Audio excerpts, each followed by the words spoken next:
तव चकाकिलन स्तुतिरम्बिके सकल शब्दमयी किल ते तनु निखिल मूर्तिषु मे भवदन्वयो मनसि जासु वही प्रसरासु च इति विचिन्त शिवे शमिता शिवे जगति जातमयत्न वशादिदं स्तुतिर्जापर्चन चिन्तन वर्जिता न खलु काचन कालकलास्ति मे अखंड मंडलाकारं व्याप्तं येन चराचरं तत्पदं दर्शितं येन तस्मै श्री गुरुवे नमः। ग्रह परिवर्तन की तरफ जा रहे हैं और ग्रह परिवर्तन कर कर आपकी राशि के दृष्टिकोण से अच्छा आपकी जो पावर है बढ़ाते दिखाई दे रहे हैं। इस दिन शनि महाराज जो है वो वक्र होने जा रहे हैं 4 महीने के लिए, 4 से भी ज़्यादा 4.5 महीने के लिए करीब करीब वक्री होने की स्थिति में जाएंगे और ये वक्री होकर आपकी राशि के दृष्टिकोण से काफ़ी गुना पावरफुल हो जाएंगे। अब ये पावरफुल हो जाएंगे, ताकत में आ जाएंगे, तो समझ के मान के चलना आपकी राशि के दृष्टिकोण से ताकत तो बढ़ेगी। शनि पर उन्होंने पूरी दृष्टि, मंगल पर पूरी दृष्टि डाल रखी है, तो कई कार्य कहीं ना कहीं ज़्यादा ताकत में आने के कारण से अधूरे छूट सकते हैं। इसलिए जब शक्ति ज़्यादा आ जाए, ग्रह में शक्ति ज़्यादा है, शनि महाराज तो आपकी राशि के दृष्टिकोण से आपके लग्नेश हैं लेकिन 7.5 के दौर में चल रहे हैं, तो कई बार क्या होता है कि ज़्यादा शक्ति जो आती है वो कहीं ना कहीं थोड़ा सा समस्याएं भी उत्पन्न करने की योग देती है। कई कार्यों को अधूरा छोड़ने की स्थिति बन सकती है। कठोर परिश्रम करना पड़ेगा, परिश्रम से भागना मत। थोड़ा सा शनि महाराज ने काफ़ी दिनों से आपके अंतःकरण को अंदर से तोड़ रखा है। इस समय शनि के उपाय कुछ खास तौर पर करने का प्रयास करें तो वो आपके लिए अच्छा रहेगा। इस समय हो सके तो आपकी राशि के दृष्टिकोण भगवान शंकर का पूजन दही से, गाय के बने हुए दूध से, दही से करना आपकी राशि के दृष्टिकोण से बहुत सुंदर आपके लिए कल्याणकारी योग बनाता दिखाई देगा। और तो और हो सके तो थोड़ा सा गाय का दूध पीने का भी प्रयास करो। ये 4 महीने शनि महाराज आपकी राशि के दृष्टिकोण से नहीं तो पेट के विकार उत्पन्न करने की योग बना सकता है। शुद्ध गाय का दूध का सेवन करना, गाय के दूध से बनी चीज़ों का सेवन करना, ये प्रैक्टिकलिटी में आपका इलाज भी है। ध्यान रखना, गाय का दूध आज के मेडिकल पॉइंट ऑफ व्यू से बहुत ज़बरदस्त है, लेकिन ज्योतिष के दृष्टिकोण से ये ग्रह साफ साफ दिखा रहा है कि इस वक्त इस प्रकार की समस्याएं भी उत्पन्न करने के योग ये ग्रह बनाते दिखाई दे सकते हैं। पेट संबंधित रोग, लोअर एब्डोमिनल संबंधी समस्याएं, अननेसेसरी की थोड़ा सा इस जो है कुंभ राशि वालों के लिए बहुत ज़्यादा अथवा शनि के वक्री होने के कारण से थोड़ी सी परेशानी में डालने के योग बना सकती है। तो इस दिन विशेष तौर पर आपको ये उपाय अवश्य करने का प्रयास करना चाहिए। ये आपके लिए कहीं ना कहीं कल्याणकारी योग बनते दिखाई देंगे। और ऐसे में आपकी राशि के दृष्टिकोण से ये जो है ग्रहों का योग शनि के वक्री होने के कारण से शनि के मंत्र का जप ओम प्रांग प्रींग प्रोंग से शनिश्चराय नमः, हो सके तो पीपल के पेड़ के पास जाकर एक दिया हर शनिवार के शनिवार अवश्य जलाने का प्रयास करें। तो आपके लिए कहीं ना कहीं शनि का वक्री होना कहीं ना कहीं थोड़ा सा कष्ट को निवृत्ति करने का योग बना सकता है। लेकिन 4.5 महीने ये शनि का योग, वक्री होने का योग, थोड़ा सावधान ज़रूर आपको रहना चाहिए। 26 जुलाई को शनि महाराज वक्र अवस्था में जाने वाले हैं और ये करीब करीब 10 दिसंबर तक वक्री अवस्था में ही चलेंगे। ऐसे में ये 4.5 महीने का जो समय है विशेष तौर पर बहुत महत्व रखता है। हर राशि के दृष्टिकोण से आपको समझ लेना चाहिए कि विशेष तौर पर आपकी राशि के दृष्टिकोण से क्या प्रभाव उत्पन्न कर रहा है। अभी आपने समझा आपकी राशि के दृष्टिकोण से उसका क्या प्रभाव है। जब शनि वक्री हो जाते हैं तो कहा जाता है कई गुना अधिक शक्तिशाली हो जाते हैं। ऐसे में इनके प्रभाव में कई गुना अधिक हो जाता है प्रभाव। और शनि तो महाराज जो हैं वो वैसे ही क्रूर ग्रह माने जाते हैं, पाप ग्रह माने जाते हैं। और जब वो कहीं ना कहीं व्यक्ति दुष्कर्म करता है, गलत कर्म व्यक्ति के द्वारा हो जाता है, तो दंडाधिकारी के रूप में वो बड़े निष्पक्ष होकर अपने प्रभाव को उत्पन्न करने का प्रयास करते हैं।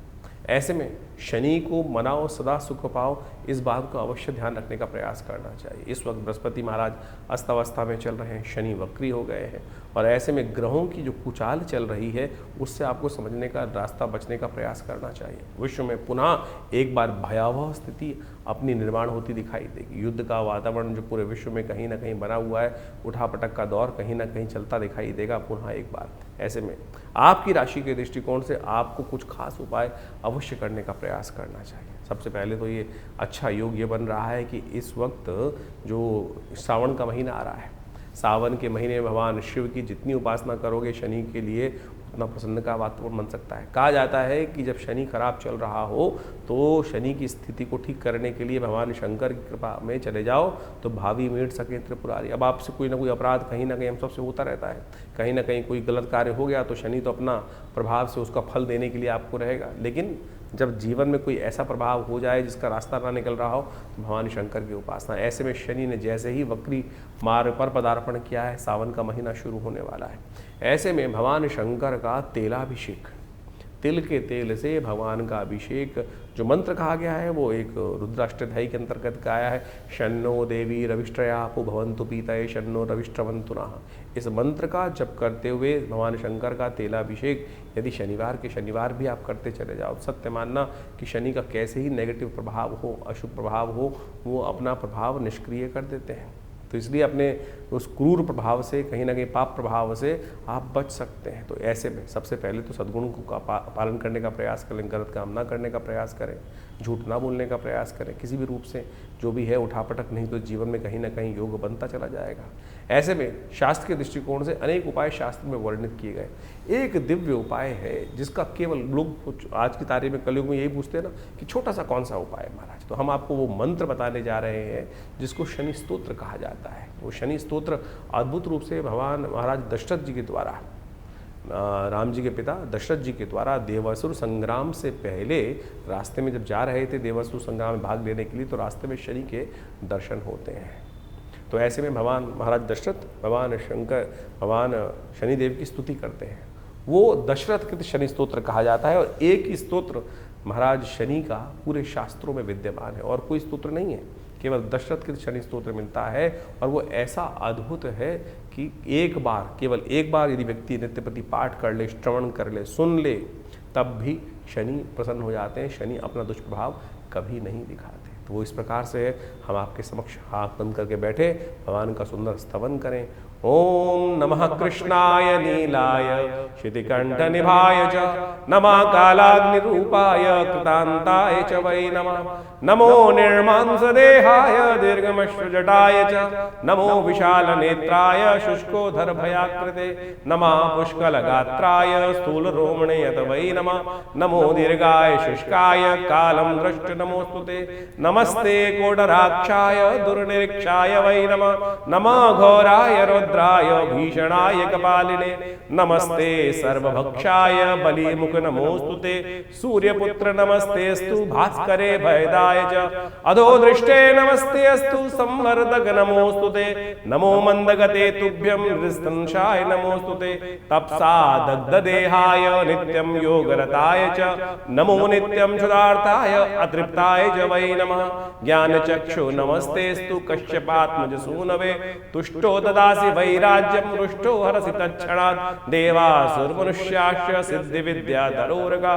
त्वया विलोकिता सर्वे नाशं यान्ति समूलता, प्रसादं कुरु मे देव वराहोऽहमुपागता, एवं अस्तु तदा सौरिग्रहराजो महाबला। ये इस प्रकार से शनि स्तोत्र है। यदि इसका एक बार नित्य प्रति श्रवण कर लें, एक बार, और इसका यज्ञ कर लिया जाए तो कहने ही क्या है। तो इस स्तोत्र का नित्य प्रति यदि आप एक बार श्रवण करते चले जाए, हमने आपके समक्ष ये कह के दिखा दिया है, सुना के दिखा दिया है, तो यदि आप केवल इसको भी सुन लें नित्य प्रति, धीरे धीरे आप उसको अच्छे से याद भी कर सकते हैं। सत्य माने हमने ऐसे ऐसे दिव्य लोग देखे जिनकी कुंडली में भयावह स्थिति शनि की बनी हुई थी, दशा भी चल रही थी, 7.5 भी चल रही थी, और ऐसे में उनको दिव्य शनि स्तोत्र का पाठ करने को कहा गया। और जब देखा कि वो कब शनि आया, कब शनि चला गया, उसका कोई प्रभाव, एक नया पैसा खर्च नहीं। लोग हज़ारों रुपए खर्च करके बहुत सारे अनुष्ठान, बहुत सारी चीज़ें, पता नहीं कौन कौन से नग पहनाने की बात करते हैं। ये शनि का दिव्य स्तोत्र ऐसा है कि जिसका आप नित्यप्रति पाठ कर लें, सत्य माने आपके जीवन से कष्ट दूर हो जाएंगे। इसके अलावा विशेष तौर पर हनुमान चालीसा अपने आप में एक साबर मंत्र है।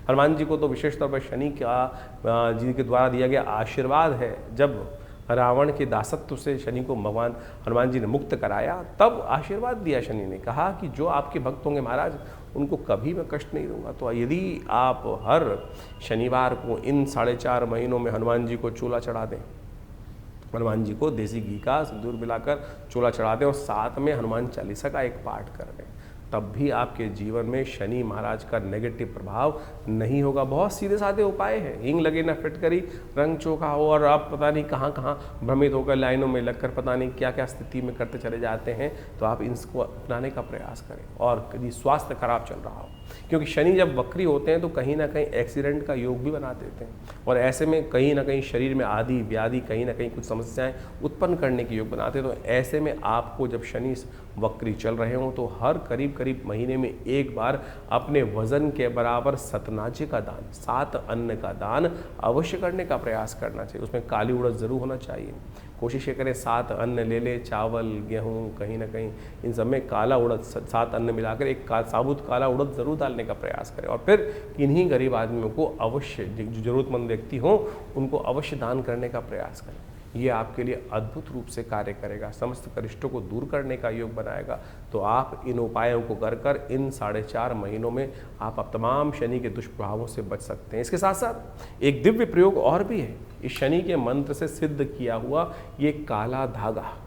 ये काला धागा आप अपने उल्टे पैर में धारण कर लीजिए। ये शनि का दिव्य उपाय है। भारतीय संस्कृति के अनुसार से जो जिसको कहा जाता है कि शनि के मंत्र से सिद्ध करा हुआ ये धागा आपकी समस्त प्रकार से रक्षा करने का दिव्य उपाय। शास्त्र में अनादिकाल से लोग कहीं ना कहीं धागे बांधते आए हैं, लेकिन शनि का धागा पैर में बांधने का प्रयास किया जाना चाहिए, क्योंकि शनि सबसे पहले चाल बिगाड़ते हैं। जब चाल बिगड़ती है तो चरित्र अपने आप कहीं ना कहीं बेढंगा होता चला जाता है। तो ये दिव्य धागा शनि का जो है, शनि के मंत्र से सिद्ध करा हुआ है। यदि आप अपने उल्टे पैर में बांध दें, जिस घर में कोई बच्चा है, अब दिन भर बच्चा कहीं ना कहीं घूमता रहता है, कभी गाड़ी, कभी घोड़ा, कभी मोटरसाइकिल, कभी स्कूटर, और हर रोज आपकी अगर राशि में शनि का बुरा प्रभाव चल रहा है तो कैसे उसकी रक्षा कर सकते हैं। दिव्य ये शनि का एक रक्षा कवच के तौर पर ये कार्य करेगा। तो आप कोशिश ये करें, इसको किसी जातक के उल्टे पैर में, स्त्री चाहे पुरुष, बांध लें तो शनि से बहुत सारी चीज़ों से रक्षा करने के दिव्य रास्ते अपने आप प्राप्त हो सकते हैं। तो ऐसे छोटे छोटे उपाय आप जो को वर्णित किए हैं, तो आप 4.5 महीने में इस शनि के नेगेटिव प्रभाव से अवश्य बचने का प्रयास करेंगे तो शनि की कृपा से बहुत सारी रक्षा के रास्ते आपको अवश्य प्राप्त हो जाएंगे। तो जुलाई के अंतिम में आपने ग्रहों का प्रभाव समझा, आपकी राशि के अनुसार से कितना महत्वपूर्ण परिवर्तन, चाहे वो शनि का परिवर्तन हो रहा हो, चाहे बुध का पहले उदय होना और फिर मार्गी हो जाना, बहुत महत्वपूर्ण प्रभाव इनका आपको आने जीवन में प्रभाव देखने को मिल सकता है। ऐसे में बृहस्पति अस्त अवस्था में चल रहे हैं, शनि एक बार पुनः वर्ष के अनुसार से वक्री हो गए और ये 4 महीने से ज़्यादा वक्री रहेंगे। ऐसे में पुनः एक बार स्थिति विश्व में कहीं ना कहीं कोलाहल वाली उत्पन्न करने के योग ये शनि का वक्री होना, और साथ साथ ऐसे में इनका विभिन्न ग्रहों के साथ योगा योग जो बन रहा है वो प्रभाव उत्पन्न करता दिखाई दे रहा है। समय समय के अनुसार से हमको ज्योतिष का लाभ अवश्य लेने का प्रयास करना चाहिए। ऐसे में विशेष तौर पर ग्रहों के योगा योग के अनुसार से उनका जो महत्वपूर्ण परिवर्तन मिलता है, शास्त्र में वर्णित ऋषियों मुनियों के अनुभव के आधार पर जो उनके निदान चिकित्सा विज्ञान के अनुसार से बताए गए हैं, ग्रहों के मंत्र के माध्यम से बताए गए, वो हम आपके समक्ष समय समय पर उपस्थित करते रहते हैं। सत्य मानिए, व्यक्ति के हाथ में कर्म करना ही है, उसका फल तो परमात्मा के हाथ में ही है, कर्म के अनुसार से ही फल बनता है। लेकिन फिर भी परमात्मा की कृपा से जो बड़े से बड़े भयावह योग कुंडली में बन रहे होते हैं, वो कब किस प्रकार से क्षण में गायब हो जाते हैं पता नहीं चलता। इस बात को हमें अच्छे समझना चाहिए। गोचर का प्रभाव तो आपने अच्छे से समझा, लेकिन आपकी जन्मपत्री पे किस प्रकार से उन ग्रहों के परिवर्तन का प्रभाव पड़ रहा है, दशाओं का, अंतरदशाओं का। ऐसा नहीं है कि जन्मपत्री के अनुसार से हम जब तक ना देखें, गोचर के अनुसार से ही सब प्रभाव चलेगा। मूलतः गोचर का प्रभाव हर जन्मपत्री पर, हर व्यक्ति विशेष पर अवश्य होता है, लेकिन मूलतः जन्मपत्री जो है वो विशेष तौर पर कौन से ग्रह योग के अनुसार से किस प्रकार के आप योग बना रहे हैं, कैसे बन रहे हैं। ऐसा समझें कि जैसे जनमानस में तो लाखों करोड़ों आदमी हैं, अब व्यापक आपदा आई, कुछ कष्ट घटा, कहीं आंधी आया, कहीं तूफान आया, उस क्षेत्र में आया, बहुत भयावह स्थिति थी, लेकिन सब लोगों का अहित नहीं हुआ, कुछ का उद्धार भी हो गया। कोरोना काल की महाकाल आया, ऐसे विपदा आई, लेकिन सब लोगों के उस क्षेत्र में, एक क्षेत्र में बहुत ज़्यादा विपदा थी, सारे नहीं मरे, सारों के जीवन में कष्ट नहीं आया, किसी के जीवन में उत्थान के योग भी बने। कारण क्या था? वो आपका अपना मूल कर्म, आपकी अपनी मूल जन्मपत्री के निष्कर्ष से कि आपके लिए कौन सा समय अच्छा चल रहा है, कौन सा समय खराब चल रहा है। तो ऐसे भयावह काल में भी हम उन्नति कैसे योग बना सकते हैं और अच्छे काल में अपने ग्रहों को किस प्रकार से और अच्छा कर सदमार्ग की तरफ, सही मार्ग की तरफ तेजी से आगे बढ़ने के योग बना सकते हैं, वो जन्म पत्रिका जन्म ज्योतिष विज्ञान का एक चमत्कारिक विषय है। इसलिए हमें अपने जन्मकाल के अनुसार से, date of birth, time of birth, place of birth के अनुसार से जो खाका बनता है, दशाएं, महादशाएं, अंतरदशाएं, इन सबको देखते हुए, देशकाल परिस्थिति को समझते हुए भविष्य को देखने का प्रयास करना चाहिए और उससे बहुत कुछ पूर्वाभास हो सकता है, बहुत सा पूर्वाभास पहले हो जाता है और उसको समझकर हम अपने समय के अनुसार से अपने रास्ते को सही रूप से चुन सकते हैं। जैसे एक व्यक्ति पढ़ाई कर रहा है किसी क्षेत्र में, उसका भाग्य तो कहीं किसी और क्षेत्र में लिखा था उन्नति का, लेकिन वो भटकते भटकते कभी ये कभी वो कभी वो कभी वो वहाँ पहुँचता है, वो अंत में जाकर जो जिससे किस्मत जागनी थी वहाँ पहुँचता है, फिर उस पर कार्य करता है। और फिर अगर ज्योतिष के दृष्टिकोण से पहले ही जान लिया जाए कि इस व्यक्ति के लिए कौन सा मार्ग सबसे श्रेष्ठ है और उसको अपना लिया जाए, तो आप अवश्य सही समय पर सही चीज़ों को पहचान कर कार्य को ठीक कर सकते हैं। तो यही ज्योतिष विज्ञान का, ज्ञान का यही लाभ है, इसी को लाभ उठाने का प्रयास करना चाहिए। सकल पदार्थ है जगमाही, कर्महीन पुरुष पावत नहीं। तुलसी बाबा ने ऐसे ने कर्म, ज्योतिष विज्ञान जो है वो वास्तविक तौर पर ज्ञान के अनुसार से, विज्ञान के अनुसार से शोध कर ऋषियों का कर्म है और उन्होंने इतना सुंदर सिद्धांत बना के रखा, तो उसको आपको लाभ उठाने का प्रयास करना चाहिए, चीज़ों को समझने का प्रयास करना चाहिए और ज्ञानवान लोग सही समय को पहचान कर उसके अनुसार से कार्य जो कर लेते हैं तो जीवन में बहुत जल्दी भाग्योदय के योग बन जाते हैं। हर कोई यही पूछना चाहता है कि भाग्योदय कब होगा, वो आपका जन्म बताएगा, समय बताएगा कब भाग्योदय होने की चांसेस हैं, कैसे हम अपने समय को सदुपयोग में लगाएं, सही कार्य करें। और ऐसे में तो बहुत सारे अच्छे अच्छे योग बन रहे हैं इस समय में। अभी आप मान देखें गुप्त नवरात्रि का योग इसमें आरंभ हुआ इस जुलाई के अंतिम में, और उसके बाद जो सुंदर योग बन रहा है देवशयनी एकादशी के बाद श्रावण का, सावन के महीने का सुंदर सुयोग बनकर आया है। कहा जाता है भगवान विष्णु जब शेषशय्या पर विश्राम के लिए चले जाते हैं तो समस्त सत्ता जो है शिव के हाथ में आ जाती है। ऐसे में शिव की सुंदर आराधना कर भगवान का नित्यपति रुद्राभिषेक कर अपने बहुत से जीवन के कष्ट आप जो जिसको कहा जाता है रुद्रा अभिषेकात्मक यज्ञ जो है उसको कर आप सही रूप से भगवान की कृपा प्राप्त कर सकते हैं। भगवान तो एक लोटे से प्रसन्न हो जाते हैं जल के। तो आप कोशिश ये करें, इन समस्त जो आपको रास्ते बताए हैं उनको समझें, उनके द्वारा जीवन में सही मार्ग को चुनने का प्रयास करें। और विवेकानंद योगाश्रम में इस अवसर पर कई सारे समय समय पर कार्यक्रम होंगे, उनके बारे में हम आपको अवगत समय समय पर कराते रहते हैं। आइए साथ में भगवान का आराधना करने का सुंदर सुयोग बनाएं और जीवन के कष्टों को दूर करने का बड़ा सुंदर मार्ग, बड़ी जो सरलता से हमारे जीवन में प्राप्त हो सकता है। फिर क्यों भटके फिर इधर उधर, क्यों भटकें इधर उधर। तो इसलिए कोशिश ये करें, सही मार्ग को चुनने का प्रयास कीजिए, भगवान की कृपा से कल्याण होगा, समस्त जीवन के कष्टों को दूर करने का सुयोग बनेगा। हमारे विवेकानंद योगाश्रम के माध्यम से हमने बहुत सारी पुस्तकों का प्रकाशन किया है, क्या क्यों कैसे और कब, चमत्कारों की कुंजी, इसके साथ देखिए क्या कहते हैं सपने, और चमत्कारिक योग मुद्रा विज्ञान, और तो और ऐसे ऐसे विषय हैं, मानो या ना मानो। ये ऐसे अद्भुत पुस्तकें हैं कि जिनके माध्यम से आप बहुत सारे रहस्यों को जीवन में समझ सकते हैं। अब इस पुस्तक के बारे में बात करें, क्या क्यों कैसे और कब, जीवन में क्या करें क्या ना करें, खाना कब खाएं कब ना खाएं, पानी कैसे पिएं कब ना पिएं। आज आप सोशल मीडिया पे इतनी भरमार हो गई है, हर कोई अपने अपने अनुसार से आपको चीज़ों को समझाने का प्रयास कर रहा है। कोई कहता है सुबह उठते पानी पियो, कोई कहता है मत पियो, क्या तो कोई कहता है क्यों पियो, पानी भी विकार उत्पन्न करते हैं। कितना पानी पीना चाहिए, कब नहीं पीना चाहिए, ये योग विज्ञान के माध्यम से भारतीय संस्कृति में इतनी सुंदर तरह से बताया गया है। आज इतनी विचित्र विडंबना हो गई है कि सबके सब कहीं ना कहीं कुछ ना कुछ निर्दिष्ट करते चले जा रहे हैं। कोई एक व्यक्ति कुछ बोलता है, कोई कहता है दूध पीना चाहिए, कोई कहता है दूध नहीं पीना चाहिए, कोई कहता है पानी कितना पीना चाहिए।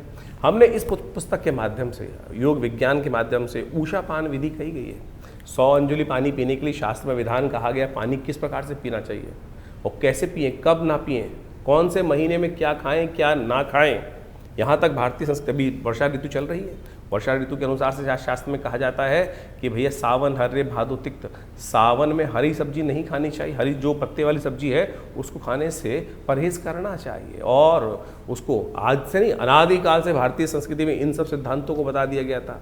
और तो और यज्ञ विज्ञान कैसे आपके जीवन में लाभ दे सकता है, और बहुत सारी और समस्या, नज़र लग जाए कैसे उसको दूर करें, इस सब संबंध में इन पुस्तकों में हमने अद्भुत रूप से इन समस्त ज्ञानों को देने का प्रयास किया है, इन सब बातों को चर्चा करने का प्रयास किया है। तो आप इनके विषय को यदि ये समझेंगे तो इतने सुंदर तरीके से मुख कैसे धोएं, पानी कितना पिएं, स्नान कब करना चाहिए, स्नान कैसे करना चाहिए। भारतीय संस्कृति में स्नान के बारे में सबसे पहले स्नान करना है, पानी डाल के आ गए, ये तो स्नान नहीं हुआ ना। स्नान किस प्रकार से किया जाए, कैसे आपके बहुत सारे घमौरिया इत्यादि बहुत सारी और समस्या स्किन की डिजीज आती है, यदि सही रूप से स्नान कर लिया जाए तो कहा जाता है कि बहुत सारी स्किन की समस्याएं उस स्नान से ही ठीक हो सकती हैं। इसके अलावा भगवान का चरणामृत हम लेते हैं, उस चरणामृत का क्या फ़ायदा है, किस प्रकार से भगवान का पूजन करने के बाद मंदिर में घंटा बजाते हैं, शंख बजाते हैं, ऐसे विषय हमने इन पुस्तकों के माध्यम से सदगुरु आचार्य श्री केशव देव जी के सानिध्य में बैठकर जो रिसर्च हो सकती थी, ऐसी करीब 50 पुस्तकें आश्रम के द्वारा लिखी गई हैं। मानो या न मानो, स्वप्न विज्ञान की एक ऐसी चीज़ है कि स्वप्न विज्ञान, सपनों में क्या दिखाई दिया, हम सबको सपने आते हैं और हम कई बार भयग्रस्त हो जाते हैं कि सपना देखा, ये कुछ अशुभ होने वाला है, शुभ होने वाला है। कौन सा सपना क्या प्रभाव उत्पन्न करता है, अ से लेकर पूरा अंतिम वर्णावली के साथ कौन कौन से शब्द के अनुसार से कौन सी चीज़ आपने देखी है। सड़क देखी है, सपने में सांप देखा है, कहीं धन देखा है, हवा देखी है, आंधी देखी है, प्रेत देखी है, पित्रात्मा देखे हैं, उन सब का क्या प्रभाव है, क्या वो आपके लिए को भयग्रस्त कर रहे हैं, कब कौन सा स्वप्न प्रभाव देगा, कितने दिन में प्रभाव देगा, कौन सा निदान अशुभ स्वप्न को दूर करने के लिए करना चाहिए, वो सब हमने इस पुस्तक के माध्यम से आप सबके समक्ष रखा है। तो आप इन पुस्तकों को पढ़ें और देखिएगा सही रूप से आपके जीवन में जो अज्ञान की जो एक समय चल रहा है, अंधकार का, अज्ञान का, उसको ठीक करने का रास्ता आपको केवल इस पुस्तक के माध्यम से ही मिल जाएगा। तो ऐसी ऐसी बहुत सारी पुस्तकें हैं। एक ये पुस्तक है चमत्कारिक मुद्रा विज्ञान, ये हमारा अपना विषय है। पूरे विश्व में हमने इस विषय को पहुंचाया कि मुद्राओं के द्वारा कैसे विभिन्न रोग ठीक कर सकते हैं। कान के दर्द से लेकर हृदय रोग जैसी परेशानियों को ठीक करने के लिए ये मुद्राएं चमत्कार अपना प्रभाव दिखाती हैं। विवेकानंद हॉस्पिटल इस संबंध में बहुत अद्भुत कार्य कर रहा है। दिल्ली में 100 बेड का हॉस्पिटल संस्थान के द्वारा बनाया गया है, जो भारत सरकार के पैनल पे भी है, दिल्ली गवर्नमेंट के पैनल पे भी है। और हर रोज़ करीब 100 और 200 लोग यहाँ पर आकर अपना इलाज करवाते हैं प्राकृतिक चिकित्सा के माध्यम से, बिना किसी औषधि के, इन मुद्राओं के द्वारा, ध्यान योग के द्वारा। तो आप इस आश्रम पर जुड़ें और इन समस्त जो है, हमारी वेबसाइट भी आप जा सकते हैं vivekanandnaturecure.com, www.vivekanandnaturecure.com। और ये जो प्राकृतिक चिकित्सा का हॉस्पिटल है, योग विज्ञान का हॉस्पिटल है, आयुर्वेद का हॉस्पिटल है, तो यहाँ पर जमुनापार में आप इसमें आके अपनी चिकित्सा सुविधाएं भी ले सकते हैं। और तो आश्रम में यज्ञ तो नित्य प्रति चलते ही हैं, और उस यज्ञ के माध्यम से विभिन्न प्रयोग जो किए जाते हैं, चाहे कैसी ही समस्या है, उन सब को ठीक करने के लिए भगवान की कृपा से विभिन्न मार्ग खुल सकते हैं। आप सत्य माने, बहुत सारे अजीब अजीब केस आते हैं, किसी का स्वास्थ्य ठीक नहीं हो रहा है, तो हमने देखा महामृत्युंजय मंत्र का जो एक यज्ञ है, उसका दिव्य मंत्र का जप करते हुए सही रूप से जो उचित ब्राह्मणों के द्वारा, जो विद्वान ब्राह्मणों के द्वारा सही मंत्र का उच्चारण करते हुए यदि कार्य किए जाए, तो वो अद्भुत रूप से मंत्र चमत्कारी कार्य करते हैं।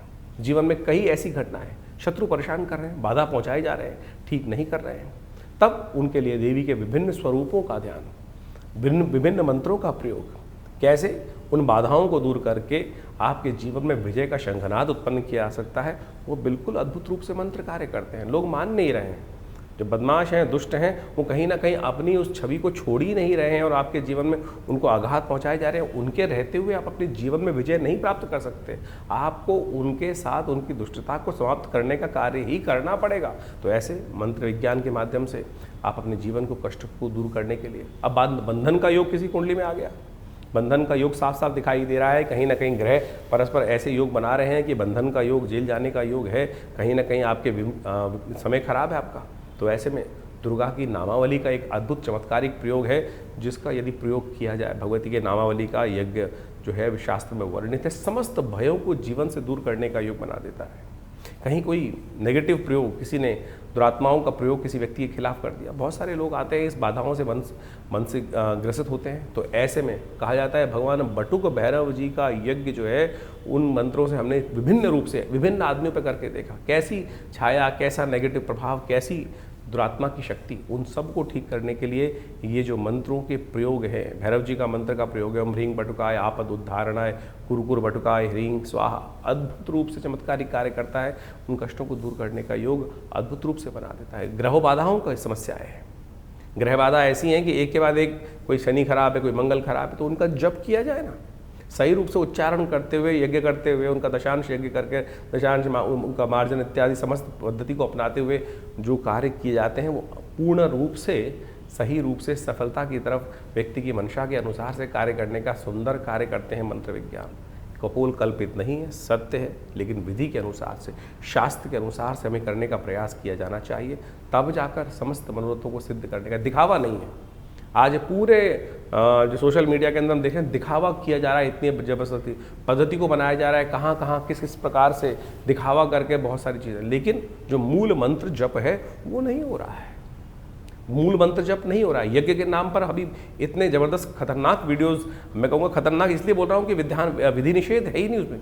आहुत मंत्र में यज्ञ में आहुति देने के लिए मुद्राएं हैं। इस मृगी मुद्रा के द्वारा शांतिक पौष्टिक कर्मों में आहुति देने का है। और बड़े बड़े महंत महात्मा इत्यादि बैठे हुए जो तसलों से, प्लेटों से आहुति यज्ञ में डलवा रहे हैं। क्या करवा रहे हैं? अनिष्ट करवा रहे हैं। कब आहुति डलनी चाहिए? मंत्र में स्वांते आहुति समर्पय, स्वाहा के अंत में आहुति डलनी चाहिए। कोई विधि किसी का पालन नहीं किया जा रहा है। केवल पंप एंड शो और दिखा दिखो के ड्रामेबाजी कर कर जो यज्ञ विज्ञान के नाम पे, अध्यात्म के नाम पर आज दुराग्रह पूरे विश्व में चल रहा है, ये भयावह है। आप स्वयं करिए, हमारे साथ रविवार को यज्ञ में बैठिए। कोई दक्षिणा नहीं ली जाती, कोई पैसा नहीं लिया जाता। जो लोग कुछ बैठना चाहते हैं रविवार को यज्ञ में आकर आश्रम पर यज्ञ में बैठ सकते हैं। तो इन समस्त विधियों का आशा करते हैं आप पालन करेंगे, समझेंगे, चीज़ों को सही रूप से करेंगे। तो आप जुड़िए विवेकानंद योगाश्रम से, आपका कल्याण होगा। धन्यवाद।